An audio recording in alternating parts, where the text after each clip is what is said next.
ऋषि ने सबके सामने स्वीकारा झनक को अपनी पत्नी। जी हाँ दोस्तों, हम बात कर रहे हैं स्टार प्लस के शो झनक की। तो दोस्तों, आगे बढ़ने से पहले अगर आप इस चैनल पर रहे हैं तो इसे सब्सक्राइब कर दीजिए, साथ ही बेल आइकन दबाना ना भूलें। वीडियो अच्छा लगे तो इसे लाइक ज़रूर कीजिएगा। चलिए आगे बढ़ते हैं दोस्तों।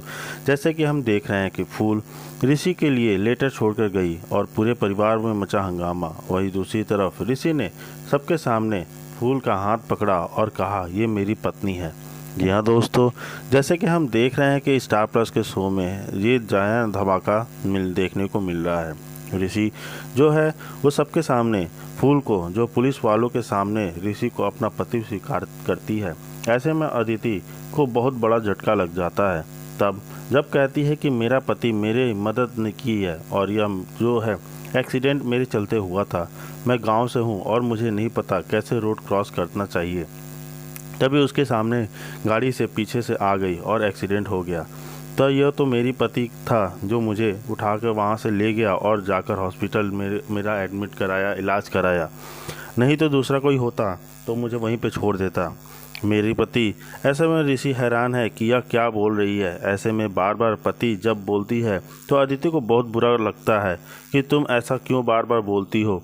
लेकिन पुलिस वाले कुछ शक करें इसलिए जो है अदिति फूल जो है उसे बचाने के लिए ऋषि को अपना पति स्वीकार करती है, ताकि वह उसे कोई भी गलत इल्ज़ाम ना लगा सके। ऐसे में पुलिस वालों को लगता है कि यह लड़की जो है सही बोल रही है, बिल्कुल सही है। और वो यहाँ तक बोल देती है कि आपके प्रति जो इन्फॉर्मेशन मिली बिल्कुल गलत मिली है। आज इनकी पत्नी है तभी तो इनके घर में रुकी हूँ, और तब नहीं तो कैसे रुक सकती। और यहाँ से बेकार चली जाती कब का मैं यहाँ से चली गई होती। बट अदिति को बर्दाश्त नहीं होता और वह कहती है बार बार अपने पति क्यों साबित कर रही हो तुम्हें, और वो हमारे सामने। जब पुलिस वालों को शक होता है बट वह शक को फूल दूर कर देती है और पुलिस वाले कहते हैं ठीक है, अगर आपको लगता है सब सही है तो कोई दिक्कत नहीं है। लेकिन फूल जिस तरह से पुलिस वालों को बोलती है, पुलिस वालों को यकीन हो जाता है कि लड़की बिल्कुल सही बोल रही है और इसे इस घर में इज्जत मिल रही है, पत्नी का दर्जा मिल रहा है। इसलिए यहाँ पर और ऋषि को बोल देते हैं कि चलो अब तुम्हारी नौकरी को कोई दिक्कत नहीं है, तुम रिज़ाइन कल से रिज्वाइन कर सकते हो। ऐसे में फूल की बातों को लेकर पुलिस वाले काफ़ी ज़्यादा अच्छा लगता है और इसमें उसे धन्यवाद देते हैं कि आपने जो है कि सही जानकारी दी। बट फिर पुलिस वाले जो है वहाँ से निकल जाते हैं। ऐसे में सभी लोग जो खुश होते हैं, कुछ लोग नाराज़ दिखते हैं और देर रात तक जब होती है।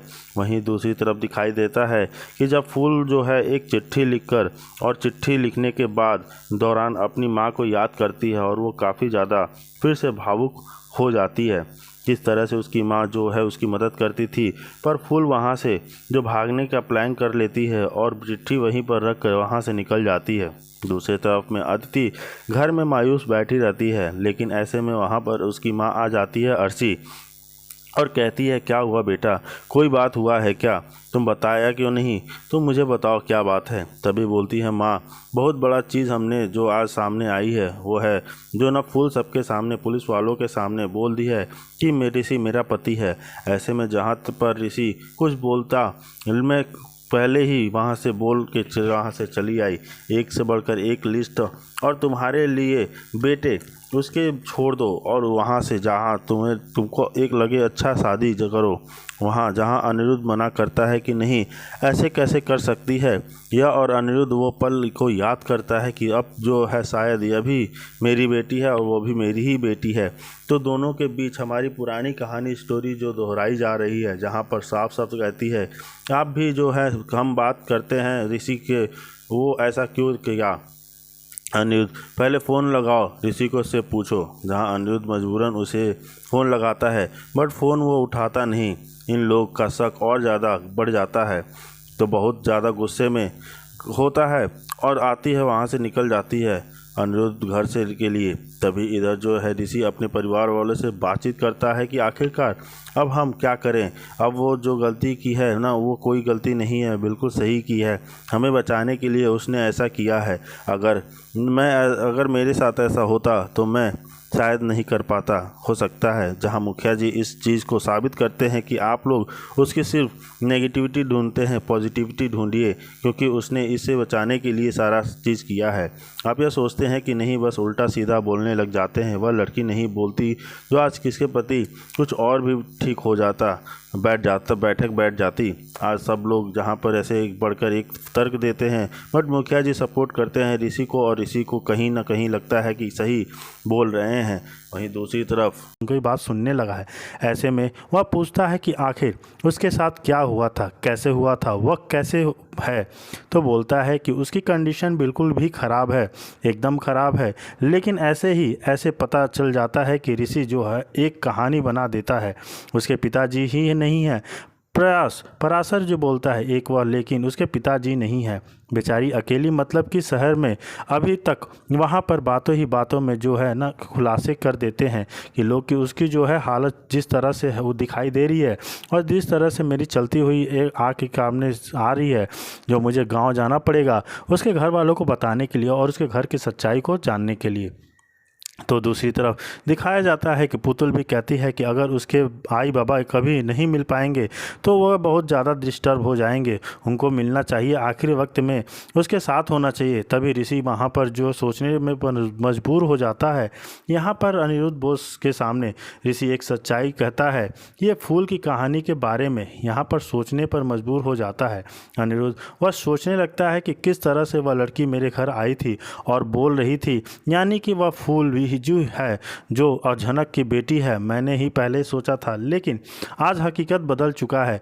बट यहाँ पर वो बातें जो है टेढ़ा मेढ़ा करने लगता है कि देखिए, कोई कुछ कहानी बना दे, बोल दे, उसका हम कैसे मान सकते हैं और कैसे जान सकते हैं कि इसके क्या सच्चाई है।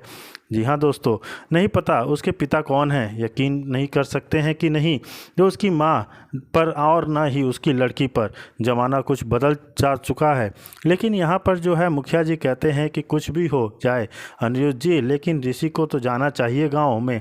अगर उसको नहीं बताएंगे तो उन लोगों को आखिरी मुलाकात शायद नहीं कर पाएंगे। ऐसे में ऋषि को भी लगता है कि हमारे जो पिताजी बोल रहे हैं सही बोल रहे हैं, और अनिरुद्ध की बातों को वहाँ पर नज़रअंदाज करता है, क्योंकि अनिरुद्ध जिस तरह से कहता है ऐसा लगता है कि शायद वह इंटरेस्ट नहीं रखना चाहता है, और फिर वहाँ से जो है चला जाता है। अनिरुद्ध निकल जाता है, सर में से मुंह नीचे करके झुकाकर। ऐसे दूसरे सुबह दिखाया जाएगा कि ऋषि पहुँच जाता है सिमलपुरी गांव में, जहाँ पर वो लोग मिलते हैं जो कहते हैं कि यह कैसी है झनक बिटिया। तो बोलते हैं कि ठीक है, आप लोग बताइए कि यहाँ पर क्या पराशर जी कहाँ है और नूतन जी कहाँ हैं। तभी बोलते हैं वह तो कहीं बाहर गया है, पराशर घर पे नहीं है, कुछ दिनों के लिए बाहर गया है, लेकिन नूतन है, बताइए क्या हाल है। तभी यहाँ पर कुछ लोग जो हैं वो बोल देते हैं कि हमारे साथ बिटिया जो हुआ था ना, बिल्कुल ही गलत हुआ है, लेकिन इस बार होगा तो हम छोड़ेंगे नहीं। वह तो आपके पिताजी बहन का ऐसी व्यवहार है जिसे हम लोग मजबूर हैं, लेकिन इस बार गांव में आने के लिए सोचिएगा मत। अगर वह जैसे गांव में आएगी ना तो हम लोग वहां पहुंच जाएंगे। लेकिन यहाँ पर ऋषि बोलता है कि हमें बहुत ज़रूरी है उसकी माँ से मिलने के लिए, आप बोलिए वो कहाँ पर हैं। तभी बोलता है कि लोग उनका तबीयत अच्छा नहीं है, बहुत दिनों से बुखार से वो पीड़ित हैं, लेकिन आप उनसे वैसा कुछ मत बोलिएगा जिससे उनको और ज़्यादा दिक्कत हो जाए। ऋषि बोलता है बस आप यह बताइए कि आपको मिलना कहाँ है और वो हैं कहाँ, मुझे बस उनसे मिलना है, आप लोग समझिए मेरी मजबूरी है। तभी वहाँ पर चला जाता है मिलने के लिए नूतन से। जैसे ही वहाँ पर आंटी बोलता है, नूतन एकदम उर्स आ जाती है और आश्चर्य से देखने लगती है, बोलती है आप यहाँ पे कैसे, आइए बैठिए बैठिए। और कहते हैं कि कैसे हैं झनक। वो वहाँ पर ऋषि साफ साफ बोल देता है कि उसका एक्सीडेंट हुआ था और मैंने उसे जो हॉस्पिटल में एडमिट कर दिया है, वह फ़िलहाल ऑपरेशन भी उसका हुआ है। लेकिन यह सुनते ही नूतन की आंखें भर आती हैं कि ऐसे कैसे हो रहा है, क्या आपने उसे अपना लिया है। जहाँ पर इस चक्कर खाने लगता है ऋषि और सोचने लगता है कि मैं क्या बोलूं। तो बोलता है देखिए आप उसकी चिंता मत कीजिए, वह हम अच्छी तरह से उसका इलाज करवा रहे हैं और वो जो बहुत जल्दी ठीक हो जाएगी। लेकिन यहाँ पर नूतन जो बोलती है कि ना, उसका सवाल का जवाब दे नहीं पाता है ऋषि, क्योंकि वो तो उस चीज़ को मानता ही नहीं है। जी हाँ दोस्तों, लेकिन फिर भी यहाँ नूतन सारी सच्चाई को बताता है ऋषि को कि आखिर क्या हुआ था और और मेरी एक स्टोरी है जो कोई मिल नहीं रहा था। हमको लगा शायद वैसा कोई मिले जिसके साथ हम साझा कर सके अपनी स्टोरी, अपनी कहानी बता सके। ठीक वैसा ही ऐसा आप आ गए ऐसे में तो मुझे बढ़िया लगेगा कि मैं आपको ही क्यों ना बता सकता हूँ। और हमारी जो कहानी रिप्ले हो रही है वह बिल्कुल आपके साथ हो रही है, जहाँ पर बताती है कि मेरी साथ क्या हुआ था। सारी सच्चाई एक छत के नीचे जो हो रही जाती है। उनकी शादी करा दी जाती है। ऐसे में हमको नहीं पता था मेरी ही मौसी की बेटी है जो जिससे मेरा होने वाला हस्बैंड प्यार करता था। आने के बाद पता चला कि तूने मेरे और मेरे पति के लिए मेरे पति को छीन लिया। ऐसे वैसी कहानी जो कह जाती है, आज वही कहानी आपके साथ दोहराई जा रही है। इसलिए मैं चाहती हूँ कि आपके साथ वो कहानी पूरा साझा कर दूँ। दूसरी तरफ अनिरुद्ध जब सो रहा होता है तभी वो सपने में बड़बड़ा रहा